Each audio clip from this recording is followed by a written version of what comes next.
was a stormy night in Bangladesh.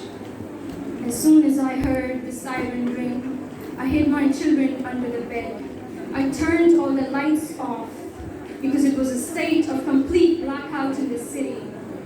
There were many refugees hiding under the roof of my house. We were all hidden quietly until my oldest son had to leave to find milk for an infant who was crying.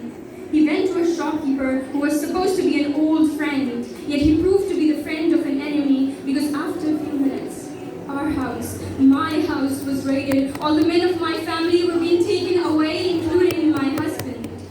Some of the men fled from the back door. I had to disguise the little boys as girls to keep them safe. And when I inquired from the locals of what happened to my husband, they said that he was shot in the head and was thrown into a river to drown. That night, I knew I had lost everything to the fight of freedom. I had lost my husband, my son, my conscience, and my hope. This is a true story of my own grandmother. But I don't.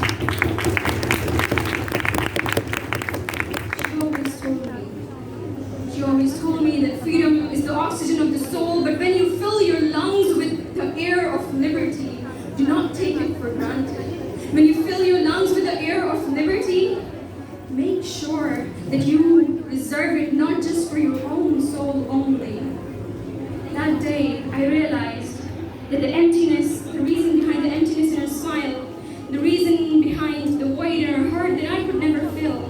But today, I don't just speak to tell a tale of my family. I speak because stories as such belong to all of us.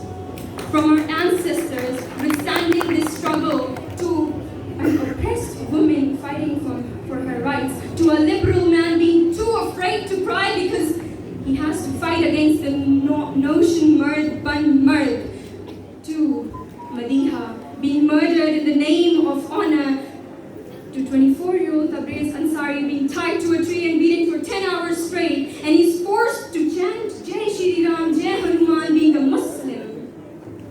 Ladies and gentlemen, the fight for freedom is not over yet. When a 15-year-old boy is going to school, he says to his friends, I'm ready to sacrifice everything for my country. Little does he know that he will be tested.